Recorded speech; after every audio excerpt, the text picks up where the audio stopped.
Hello friends, ಹೇಗಿದ್ದೀರಾ? ಎಲ್ಲರೂ ಆರಾಮಿದ್ದೀರಾ ಅಂದ್ಕೋತೀನಿ. ನನ್ನ ಇವತ್ತಿನ ವ್ಲಾಗ್ನಲ್ಲಿ ಮಾರ್ನಿಂಗ್ ಟಿಫನ್ಗೆ ರವೆಯಲ್ಲಿ ನೀರು ದೋಸೆನ ಮಾಡಿದ್ದೆ.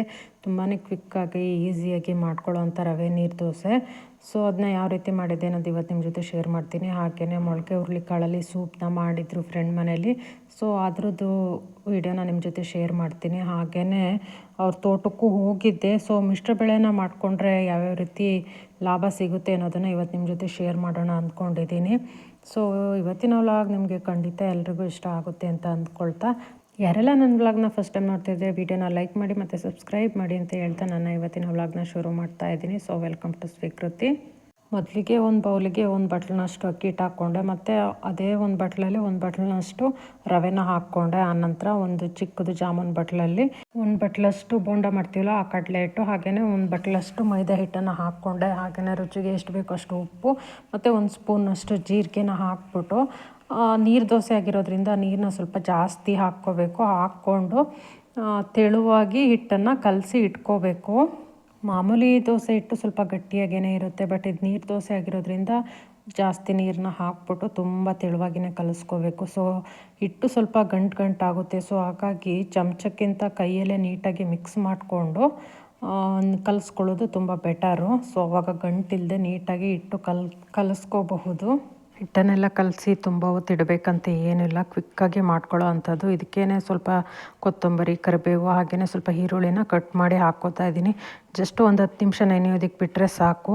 ಆನಂತರ ದೋಸೆ ಕವಲಿಗೆ ಈ ರೀತಿ ಲೋಟಕ್ಕೆ ಹಾಕ್ಕೊಂಡು ಬಿಟ್ಟರೆ ದೋಸೆ ತೆಳುವಾಗಿ ಮತ್ತು ಅಗಲವಾಗಿ ಮಾಡಬಹುದು. ಮಾಮೂಲಿ ದೋಸೆ ಥರ ಸ್ಪೂನಲ್ಲಿ ಹಾಕ್ತಾ ಹೋದರೆ ದಪ್ಪನಾಗಿ ಬರುತ್ತೆ ದೋಸೆ. ಅದರಿಂದ ಈ ಲೋಟದಲ್ಲಿ ಹಾಕ್ಕೊಂಡು ತೆಳುವಾಗಿರುತ್ತಲ್ವ, ಸೊ ಈ ರೀತಿ ಅಂಚು ಎಷ್ಟು ಅಗಲ ಇರುತ್ತೆ ಅಷ್ಟು ಅಗಲಕ್ಕೂ ದೋಸೆನ ತೆಳುವಾಗಿ ಬಿಟ್ಕೋಬಹುದು. ತುಂಬಾ ಕ್ರಿಸ್ಪಿಯಾಗಿ ಬರುತ್ತೆ. ಒಂದೊಂದು ದಿನ ಬೆಳಗ್ಗೆ ಟೈಮ್ ಏನು ತಿಂಡಿ ಮಾಡೋದು ಅನ್ನೋದೇ ತೋಚ್ತಿರಲ್ಲ, ಹಾಗಾಗಿರುತ್ತೆ. ಸೊ ಅಂಥ ಟೈಮ್ಗಳಲ್ಲಿ ಈಸಿಯಾಗಿ ಮಾಡ್ಕೊಳ್ಳೋ ಅಂಥ ತಿಂಡಿ ಅಂತಲೇ ಹೇಳ್ಬೋದು. ಏನೂ ಪ್ಲ್ಯಾನ್ ಮಾಡ್ದೇ ಮಾಡ್ಕೊಳ್ಳೋ ಅಂಥ ತಿಂಡಿ ಇದು. ನನಗೂ ಅಷ್ಟೇ ಡೈಲಿ ಏನು ತಿಂಡಿ ಮಾಡೋದು, ಒಂದೊಂದು ದಿನ ದೋಸೆಗೆ ನೆನೆಸಿರಲ್ಲ, ಬಟ್ ದೋಸೆ ತಿನ್ಬೇಕು ಅನ್ನಿಸ್ತಿರುತ್ತೆ. ಸೊ ಅವಾಗೆಲ್ಲ ಇದನ್ನು ಈಸಿಯಾಗಿ ಮಾಡ್ಕೊಳ್ಬಹುದು. ಮನೆಯಲ್ಲಿ ಬೆಂಗಳೂರು ರವೆ ಅಂತೀವಲ್ವ, ಸೊ ಅದಿದ್ದೇ ಇರುತ್ತೆ. ಮಾಮೂಲಿ ಹಿಟ್ಟುಗಳನ್ನ ಹಾಕ್ಕೊಂಡು ಮಾಡ್ಕೊಳ್ಳೋ ಅಂಥ ದೋಸೆ. ಈರುಳ್ಳಿ, ಕೊತ್ತಂಬರಿ, ಕರಿಬೇವೆಲ್ಲ ಹಾಕಿರ್ತೀವಲ್ವ, ಜೀರಿಗೆ ಎಲ್ಲ, ಸೊ ಟೇಸ್ಟ್ ಡಿಫ್ರೆಂಟಾಗಿರುತ್ತೆ. ತುಂಬಾ ಚೆನ್ನಾಗಿರುತ್ತೆ, ತುಂಬಾ ಕ್ರಿಸ್ಪಿಯಾಗಿ ಬರುತ್ತೆ ದೋಸೆ. ಇದ್ರ ಜೊತೆಗೆ ಪಲ್ಯಗಳೇ ಆಗಬೇಕು ಅಂತ ಏನಿಲ್ಲ, ಜಸ್ಟ್ ಒಂದು ಕಾಯಿ ಚಟ್ನಿ ಮಾಡಿಕೊಂಡ್ರೂ ಸಾಕು ಇದಕ್ಕೆ ಕಾಂಬಿನೇಷನ್ ಆಗಿ. ಏಕೆಂದರೆ ಮಸಾಲವಾಗಿ ಇರ್ತಾವಲ್ಲ ದೋಸೆ, ಹಾಗಾಗಿ ದೋಸೆ ತೆಗಿಯೋದಕ್ಕೂ ಅಷ್ಟೇ ಈಸಿಯಾಗಿಯೇ ಬರುತ್ತೆ. ನಿಮಗೆ ಒಂದು ಸೈಡ್ ಬೇಯಿಸ್ಕೊಂಡ್ರೆ ಸಾಕು ಅಂದರೆ ಆ ರೀತಿನಾದರೂ ಬೇಯಿಸ್ಕೋಬೋದು, ಇಲ್ಲಾಂದರೆ ಮಡ್ಸಾಕ್ಬಿಟ್ಟು ಇನ್ನೂ ಚೆನ್ನಾಗಿ ಕ್ರಿಸ್ಪಿ ಆಗೋ ಥರ ಬೇಯಿಸ್ಕೊಳ್ಬೇಕಾದ್ರೂ ತಿನ್ಕೋಬಹುದು. ತುಂಬಾ ಈಸಿ ರೆಸಿಪಿ, ಖಂಡಿತವಾಗಿ ಎಲ್ಲರೂ ಟ್ರೈ ಮಾಡಬಹುದು. ಇದಕ್ಕೆ ಕಾಂಬಿನೇಷನ್ ಆಗಿ ಕಾಯಿ ಚಟ್ನಿನ ಮಾಡ್ಕೊಂಡಿದ್ದೆ. ನಿಮಗೆ ಬೇಕಿದ್ರೆ ಟೊಮೊಟೊ ಚಟ್ನಿ, ಕಡಲೆ ಬೀಜ ಚಟ್ನಿ, ಕಡಲೆಬೇಳೆ ಚಟ್ನಿ, ಯಾವ ಥರದ್ದಾದರೂ ಒಂದು ನೀರು ಚಟ್ನಿ ಮಾಡಿಕೊಂಡ್ರೂ ಸಾಕು, ಸೂಪರಾಗಿರುತ್ತೆ. ಇದ್ರ ಜೊತೆಗೆ ತಿಳಿ ಸಾಂಬಾರು ಮಾಡಿಕೊಂಡ್ರೆ ಅದನ್ನು ಇದಕ್ಕೆ ಒಳ್ಳೆ ಕಾಂಬಿನೇಷನ್ ಆಗಿರುತ್ತೆ. ಸೊ ನಮ್ಮ ಮನೇಲಿ ಸ್ವಲ್ಪ ಕ್ರಿಸ್ಪಿಯಾಗಿ ಬೇಕು ಅಂದ್ಬಿಟ್ಟು 2 ಸೈಡೂ ಎಣ್ಣೆ ಹಾಕ್ಬಿಟ್ಟು ಬೇಯಿಸ್ಕೊತಾ ಇದ್ದೀನಿ. ಸೊ ಇವತ್ತು ಟಿಫನೆಲ್ಲ ಮುಗಿಸ್ಕೊಂಡು ಫ್ರೆಂಡ್ ಜೊತೆ ಅವ್ರ ತೋಟಕ್ಕೆ ಹೋಗೋಣ ಅಂತ ಪ್ಲ್ಯಾನ್ ಮಾಡ್ಕೊಂಡಿದ್ದೆ. ಸೊ ನಮ್ಮ ಕಡೆ ಎಲ್ಲ ಮಾಮೂಲಿ ಗದ್ದೆಗಳಿರೋದು, ತರಕಾರಿಗಳನ್ನ ಬೆಳೆಯೋದೇ ಜಾಸ್ತಿ ಚಿಕ್ಕಮಂಗ್ಳೂರು ಸೈಡೆಲ್ಲ. ಸೊ ತರಕಾರಿ ಬೆಳೆಯೋಂಥ ಭೂಮಿನಲ್ಲೇ ಕಾಫಿ ಮತ್ತು ಸಿಲ್ವರು, ಹಾಗೆಯೇ ಕಾಳುಮೆಣಸು, ಹಾಗೆಯೇ ಇನ್ನೂ ಬೇರೆ ಬೇರೆ ಥರದ್ದು ಮರಗಳನ್ನೆಲ್ಲ ಬೆಳೆದಿದ್ದಾರೆ. ಸೊ ಅದನ್ನೆಲ್ಲ ನೋಡಿದಾಗ ಅನ್ನಿಸ್ತಿರುತ್ತೆ, ಒಂದೇ ಥರದ ಬೆಳೆಗಳನ್ನ ಬೆಳೆಯೋದಕ್ಕಿಂತ ಈ ರೀತಿ ಮಿಶ್ರವಾಗಿ ಬೆಳೆಗಳನ್ನ ಬೆಳ್ಕೊಂಡ್ರೆ ವರ್ಷವೆಲ್ಲ ಫಲ ಸಿಗ್ತಾ ಇರುತ್ತೆ. ಸೊ ನಾವೆಲ್ಲ ಏನು ಮಾಡ್ತೀವಿ ಅಂದರೆ, ಈ ಮಳೆಗಾಲ ಸ್ಟಾರ್ಟ್ ಆಯಿತು ಅಂದರೆ ಒಂದು ಬೆಳೆನ ಮಾಡ್ಕೋತೀವಿ. ಸೊ ಅದು 3 ತಿಂಗಳಿಗೊಂದು ಸಲ ಬೆಳೆ ಸಿಗುತ್ತೆ. ವರ್ಷಕ್ಕೆ ಈ ಥರದ್ದು 2 ಬೆಳೆ ಅಥವಾ 3 ಬೆಳೆನ ಬೆಳ್ಕೋತೀವಿ. ಬೀಟ್ರೋಟು, ಹೂಕೋಸು, ಎಲೆಕೋಸು, ಮೆಣಸಿನಕಾಯಿ, ಆನಂತರ ಟೊಮೊಟೊ, ಈ ಥರದ್ದು ಎಲ್ಲ ಥರದ್ದು ಬೆಳೆನೂ ಬೆಳ್ಕೋತಾರೆ. ಸೊ ಜೋಳಗಳ್ನ ಹಾಕ್ತಾರೆ, ಸ್ವೀಟ್ ಕಾರ್ನು, ಮಾಮೂಲಿ ಜೋಳ ಇದೆಲ್ಲ. ಸೊ ಇದು 3 ತಿಂಗಳಿಗೊಂದು ಸತಿ ಬೆಳೆ ಸಿಗುತ್ತೆ ನಮಗೆ. ಬಟ್ ಅದನ್ನೇ ತೋಟ ಥರ ಮಾಡ್ಕೊಂಬಿಟ್ಟು ಮಿಶ್ರ ಬೆಳೆನ ಮಾಡಿಕೊಂಡ್ರೆ ವರ್ಷವೆಲ್ಲ ಫಲ ಸಿಗ್ತಾನೇ ಇರುತ್ತೆ. ಇವಾಗಂತೂ ಎಲ್ಲ ಕಡೆನೂ ಅಡಿಕೆ ತೋಟಗಳನ್ನ ಮಾಡ್ಕೋತಾ ಇದ್ದಾರೆ. ಎಲ್ಲಿ ನೋಡಿದ್ರು ಅಡಿಕೆ ಮರಗಳನ್ನ ಮಾಡ್ತಿದ್ದಾರೆ. ಸೊ ನಾವೂ ಸ್ವಲ್ಪ ಅಡಿಕೆನ ಮಾಡ್ಕೋಬೇಕು ಅಂತ ಅಂದ್ಕೋತಿದ್ದೀವಿ. ಸೊ ಈ ಅಡಿಕೆ ತೋಟದೊಳಗಡೆನೆ ಅಡಿಕೆದು ಫಲ ಬರೋ ತನಕ ಅಂದರೆ ಮರಗಳು ದೊಡ್ಡವಾಗೋ ತನಕ ತರಕಾರಿನ ಬೆಳ್ಕೋಬಹುದು. ಆನಂತರ ಬರೀ ತೋಟಕ್ಕಷ್ಟೇ ಬಿಟ್ಕೋಬೇಕಾಗುತ್ತೆ. ಸೊ ಮರದ್ದು ನೆರಳು ಬೀಳುತ್ತಲ್ವ, ಸೊ ಆವಾಗ ತರಕಾರಿ ಏನೂ ಬರೋದಿಲ್ಲ. ಹಾಗಾಗಿ ಅಡಿಕೆ ಆದ್ರೂ ಅಷ್ಟೇ ವರ್ಷಕ್ಕೊಂದೇ ಸತಿ ಫಲ ಸಿಗೋದು ಅದರದ್ದು. ಬಟ್ ಈ ಥರ ಮಿಶ್ರ ಬೆಳೆಗಳನ್ನ ಮಾಡ್ಕೊಂಡ್ಬಿಟ್ರೆ ಸೊ ವರ್ಷವೆಲ್ಲ ಒಂದಲ್ಲ ಒಂದ್ರದ್ದು ಲಾಭನೂ ಸಿಗ್ತಾ ಇರುತ್ತೆ. ಮತ್ತು ಮನೆಗೆ ಬೇಕಾಗಿರುವಂಥ ಹಣ್ಣಿನ ಮರಗಳು ಈ ಥರದನ್ನೆಲ್ಲ ಮಾಡಿಕೊಂಡ್ರೆ ನಮಗೂ ಕೊಂಡ್ಕೊಂಡು ಬಂದು ತಿನ್ನುವಂಥ ಅವಶ್ಯಕತೆ ಇರೋದಿಲ್ಲ. ಸೊ ಇವ್ರ ತೋಟಗಳನ್ನೆಲ್ಲ ನೋಡ್ತಾ ಇದ್ದರೆ ನಿಜವಾಗ್ಲೂ ಖುಷಿ ಅನಿಸುತ್ತೆ. ವರ್ಷವೆಲ್ಲ ಪೈರನ್ನ ಮಾಡ್ಕೋತಾನೆ ಇರ್ತಾರೆ. ಸೊ ಈಸಿಯಾಗಿ ದೋಸೆನ ಮಾಡಿಕೊಂಡೆ ನೋಡೋದಕ್ಕೂ ತುಂಬಾ ಅಟ್ರಾಕ್ಟಿವ್ ಅನಿಸುತ್ತೆ. ಮಕ್ಳಿಗೂ ಅಷ್ಟೇ ತುಂಬಾ ಇಷ್ಟ ಆಗುತ್ತೆ.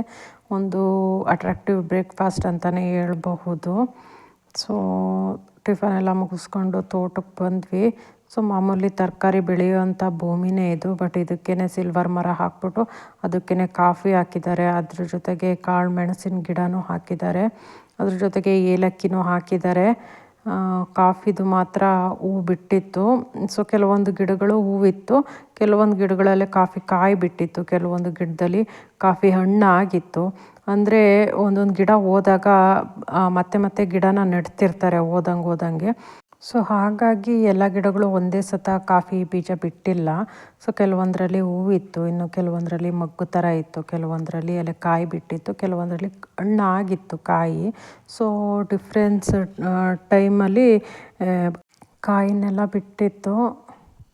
ಬಟ್ ಡಿಫ್ರೆನ್ಸ್ ಆಫ್ ಗಿಡಗಳಿದ್ರೂ ಕಾಯಿ ಎಲ್ಲ ಮಾತ್ರ ಒಂದೇ ಟೈಮ್ಗೆ ಬಿಡೋದು. ಹೆಚ್ಚು ಕಡಿಮೆ ಅಂದರೆ ಒಂದು ವಾರ 15 ತಿಂಗಳಷ್ಟರಲ್ಲಿ ಎಲ್ಲ ಗಿಡಗಳು ಕಾಯಿ ಬಿಡುತ್ತಂತೆ. ಸೊ ಕಾಫಿನೂ ಅಷ್ಟೇ ತುಂಬಾ ಸೂಕ್ಷ್ಮವಾಗಿರುವಂಥ ಬೆಳೆ ಅಂತಲೇ ಹೇಳ್ಬೋದು. ತುಂಬ ಮಳೆ ಆದ್ರೂ ಆಗಲ್ಲ, ತುಂಬ ಬಿಸಿಲಿದ್ರೂ ಆಗಲ್ಲ, ಒಂದೇ ಮೀಡಿಯಮಲ್ಲಿ ಬೆಳೆನ ಬೆಳ್ಕೋಬೇಕು. ಸೊ ಇದಕ್ಕೆಲ್ಲ ತುಂಬಾ ಎಕ್ಸ್ಪೀರಿಯೆನ್ಸ್ ಇರಬೇಕು. ಹೊಸದಾಗಿ ನಾವು ಮಾಡ್ತೀವಿ ಅಂತಂದರೆ ತುಂಬಾ ಕಷ್ಟ ಆಗುತ್ತೆ ಮೇಂಟೈನ್ ಮಾಡೋದು. ಬಟ್ ಇವರೆಲ್ಲ ತುಂಬ ದಿನದಿಂದ ಅಂದರೆ ಇವ್ರ ಅಪ್ಪ ತಾತನ ಕಾಲದಿಂದ ಕಾಫಿ ತೋಟ ಮಾಡಿರೋದ್ರಿಂದ ಈ ರೀತಿ ಬೆಳೆಗಳನ್ನ ಬೆಳ್ಕೋತಿದ್ದಾರೆ. ನೋಡಿ, ಒಂದೇ ತೋಟದಲ್ಲಿ ಸಿಲ್ವರ್ ಜೊತೆಗೆ ಕಾಫಿ ಮತ್ತು ಮೆಣಸು, ಹಾಗೆಯೇ ಏಲಕ್ಕಿ, ಹಾಗೆಯೇ ಬಾಳೆ ತೋಟ, ಬಾಳೆ ಗಿಡಗಳನ್ನು ಸ್ವಲ್ಪ ಹಾಕ್ಕೊಂಡಿದ್ದಾರೆ. ಅದ್ರ ಜೊತೆಗೆ ಸೀತಾಫಲ, ನಿಂಬೆ ಗಿಡಗಳು, ಅರಳಿಕಾಯಿ ಗಿಡಗಳು, ಈ ಥರದ್ದು ತುಂಬ ಗಿಡಗಳನ್ನೆಲ್ಲ ಮಾಡ್ಕೊಂಡಿದ್ದಾರೆ. ಸೊ ಮಿಶ್ರ ಬೆಳೆ ಅಂತಂದರೆ ಇದೆ ಅಲ್ವಾ. ಪಕ್ಕದಲ್ಲೇ ಇನ್ನು ಸ್ವಲ್ಪ ಖಾಲಿ ಜಾಗ ಇತ್ತು, ಅದಕ್ಕೂ ಬೇಕಂತಂದರೆ ಬೇರೆ ಬೇರೆ ಬೆಳೆಗಳನ್ನ ಮಾಡ್ಕೋತಿರ್ತಾರೆ. ಸೊ ಈ ರೀತಿ ಮಿಶ್ರ ಬೆಳೆಗಳನ್ನ ಬೆಳ್ಕೊಂಡ್ರೆ ವರ್ಷದಲ್ಲಿ ಒಂದೇ ಟೈಮ್ಗೆ ಎಲ್ಲದೂ ಸಿಗಲ್ಲ. ಸೊ ಡಿಫ್ರೆನ್ಸ್ ಆಫ್ ಟೈಮಲ್ಲಿ ಒಂದೊಂದ್ರದ್ದು ಬೆಳೆದು ಲಾಭ ಸಿಗ್ತಾ ಇರುತ್ತೆ. ಸೊ ಈ ಕಾಳು ಮೆಣಸೆಲ್ಲ ಒಂದು ಟೈಮಲ್ಲಿ ಕುಯ್ತಾರೆ, ಕಾಫಿನೆಲ್ಲ ಒಂದು ಟೈಮಲ್ಲಿ ಕುಯ್ತಾರೆ. ಸೊ ನೋಡಿ, ಇದು ಕಾಳು ಮೆಣಸಿನ ಗಿಡ. ಇದು ಕಾಫಿ ಇದೆಲ್ಲ ಖಾಲಿ ಆದಮೇಲೆ ಕಾಳು ಮೆಣಸು ಬರುತ್ತೆ. ಸೊ ಕಾಫಿ ಎಲ್ಲ ಕುಯ್ದಾದ್ಮೇಲೆ ಕಾಳು ಮೆಣಸನ್ನೆಲ್ಲ ಒಂದು ಸಲ ಕುಯ್ಕೋತಾರೆ. ಸೊ ಈ ರೀತಿ ಮಾಡ್ಕೋತಾರೆ. ಕಾಫಿ ಅಂದರೆ ಅಷ್ಟು ಈಸಿನೂ ಅಲ್ಲ. ಸೊ ಅದಕ್ಕೆ ಮಾಮೂಲಿ ತರಕಾರಿಗಳ ಥರ ಅಲ್ಲ, ಬೇರೆ ಬೇರೆ ಥರದ ಔಷಧಿಗಳನ್ನೆಲ್ಲ ಹಾಕ್ತಾ ಇರಬೇಕು. ಸೊ ಅದನ್ನೆಲ್ಲ ತಿಳ್ಕೊಂಡು ಅದ್ರ ಬಗ್ಗೆ ಜ್ಞಾನ ಇರೋರ್ಗಷ್ಟೇ ಇದ್ರದ್ದು ಬೆಳೆಯೋದಕ್ಕೆ ಸಾಧ್ಯ. ಎಲ್ಲರೂ ಎಲ್ಲದನ್ನು ಮಾಡೋದಕ್ಕಾಗಲ್ಲ. ಸೊ ಅದ್ರ ಬಗ್ಗೆ ಸ್ವಲ್ಪ ಜ್ಞಾನ ಇದ್ದವ್ರಿಗೆ ಮಾತ್ರ ಈ ಥರದ ಬೆಳೆಗಳನ್ನ ಬೆಳೆಯೋದಕ್ಕೆ ಸಾಧ್ಯ. ಬಟ್ ನೋಡೋದಕ್ಕಂತೂ ತುಂಬಾ ಖುಷಿ ಅನಿಸುತ್ತೆ. ಸೊ ಕೆಲವೊಂದು ಜ್ಯೂಸ್ ಮಾಡೋಂಥ ಹಣ್ಣಿನ ಗಿಡಗಳನ್ನೂ ಹಾಕಿದ್ದಾರೆ. ಸೊ ತೋಟನೆಲ್ಲ ಸುತ್ತಾಡಿಕೊಂಡು ಇಲ್ಲಿ ಫ್ರೆಂಡ್ ಮನೆಗೆ ಬಂದ್ವಿ. ಸೊ ಅಲ್ಲಿ ಇನ್ನೊಂದು ಸ್ಪೆಷಲ್ ಏನಂತಂದರೆ ಮೊಳಕೆ ಹುಳಿಕಾಳಿಂದ್ರಲ್ಲಿ ಸೂಪ್ನ ಮಾಡಿಕೊಟ್ಟಿದ್ರು. ಸೊ ಅದಂತೂ ನಿಜವಾಗ್ಲೂ ಟೇಸ್ಟ್ ತುಂಬಾ ಚೆನ್ನಾಗಿತ್ತು. ಈ ರೀತಿಯೂ ಮಾಡ್ಬೋದಾ ಅಂತ ಅನಿಸೋಯ್ತು. ಮಾಮೂಲಿಯಾಗಿ ಹೋಟೆಲ್ಗಳಲ್ಲಿ ಸೂಪ್ನ ಕುಡ್ದಿರ್ತೀವಿ, ಬಟ್ ಟೊಮೊಟೊದು ಈ ರೀತಿ ಬೇರೆ ಬೇರೆ ಥರದ್ದು, ಬಟ್ ಮೊಳಕೆ ಹುಳಿಕಾಳನ್ನಲ್ಲೂ ಸೂಪ್ನ ಮಾಡ್ಬೋದು ಅಂತ ಇವತ್ತೇ ನನಗೆ ಗೊತ್ತಾಗಿದ್ದು. ತುಂಬಾ ಸೂಪರಾಗಿರೋಂಥ ಟೇಸ್ಟ್ ಅಂತಲೇ ಹೇಳ್ಬೋದು. ಸೊ ನಾವು ಮಾಡೋದಕ್ಕೆ ಕಲ್ತ್ಕೊಂಡ್ರೆ ತುಂಬಾ ಈಸಿಯಾಗಿ ಮಾಡ್ಕೋಬಹುದು. ಆ್ಯಕ್ಚುಲಿ ಹೇಳ್ಬೇಕಂದ್ರೆ ನಾವು ಎಷ್ಟು ತರಕಾರಿಗಳನ್ನ ತಿಂತೀವಿ ಅದರದ್ದು ಅದರಿಂದ ಎಷ್ಟು ಪ್ರೋಟೀನ್ ಸಿಗುತ್ತೆ, ಈ ಬೇಳೆ ಕಾಳುಗಳು ಅದು ಮೊಳಕೆ ಕಾಳುಗಳನ್ನೆಲ್ಲ ತಿಂದರೆ ಅಷ್ಟೇ ಪ್ರೋಟೀನ್ ಸಿಗುತ್ತೆ. ಮೊಳಕೆ ಕಟ್ಟಿದ ಕಾಳು ಬೇಳೆಗಳನ್ನ ತಿನ್ನೋದ್ರಿಂದನೇ ಮೂಳೆಗಳೆಲ್ಲ ಗಟ್ಟಿ ಆಗೋದು. ಇವರಂತೂ ಬೇರೆ ಬೇರೆ ಥರದ್ರಲ್ಲೆಲ್ಲ ಸೂಪ್ನ ಟ್ರೈ ಮಾಡ್ತಾರಂತೆ. ಸೊ ನಾನು ಹೋದಾಗ ಮೊಳಕೆ ಹುಳಿಕಾಳು ಇತ್ತು ಅಂದ್ಬಿಟ್ಟು ಅದ್ರದ್ದು ಸೂಪ್ ಟ್ರೈ ಮಾಡಿದ್ರು. ಮೊದಲಿಗೆ ಒಂದು ಪಾತ್ರೆಗೆ ಸ್ವಲ್ಪ ಎಣ್ಣೆ ಅಥವಾ ಬೆಣ್ಣೆ ಹಾಕ್ಬಿಟ್ಟು ಅದಕ್ಕಾದ್ಮೇಲೆ ಚಿಕ್ಕ ಚಿಕ್ಕದಾಗಿ ಕಟ್ ಮಾಡ್ಕೊಂಡಿರೋಂಥ ಬೆಳ್ಳುಳ್ಳಿ ಹಾಗೆಯೇ ಚಿಕ್ಕ ಚಿಕ್ಕದಾಗಿ ಕಟ್ ಮಾಡ್ಕೊಂಡಿರೋಂಥ ಶುಂಠಿನ ಹಾಕ್ಬಿಟ್ಟು ಒಂದು 5 ನಿಮಿಷದಷ್ಟು ಫ್ರೈ ಮಾಡಿಕೊಂಡ್ರು. ಅದಕ್ಕೆ ಒಂದು ನಿಂಬೆಹಣ್ಣು ಗಾತ್ರದಷ್ಟು ಹುಣಸೆ ಹಣ್ಣನ್ನು ನೆನೆಸ್ಬಿಟ್ಟು ಅದ್ರದ್ದು ರಸ ತೆಕ್ಕೊಂಡು ಇದಕ್ಕೆ ಒಂದು ಕುಕ್ಕರ್ನಲ್ಲಿ ಮೊಳಕೆ ಹುಳಿಕಾಳು ಹಾಗೆಯೇ ಕ್ಯಾರೆಟು ಮತ್ತು ಬೀನ್ಸನ್ನು ಬೇಯೋದಕ್ಕೆ ಇಟ್ಕೊಂಡಿದ್ದು. ಸೊ ಇದು ಫ್ರೈ ಆಗೋದ್ರೊಳಗೆ ಮೊಳಕೆ ಹುಳಿಕಾಳು ಮತ್ತು ಕ್ಯಾರೆಟು ಬೀನ್ಸು ಬೆಂದಿತ್ತು. ಸೊ ಅದನ್ನು ತೆಗೆದ್ಬಿಟ್ಟು ಇದ್ರೊಳಗಡೆ ಹಾಕ್ಬಿಟ್ಟು ಕುದಿಸ್ಕೋತಾ ಇದ್ದಾರೆ. ಸೊ ನಮಗೆ ಸೂಪು ಎಷ್ಟು ಜನಕ್ಕೆ ಬೇಕೋ ಅಷ್ಟು ನೀರನ್ನು ಹಾಕ್ಬಿಟ್ಟು ಅದಕ್ಕೆ ಕುದಿಸ್ಕೋಬೇಕು.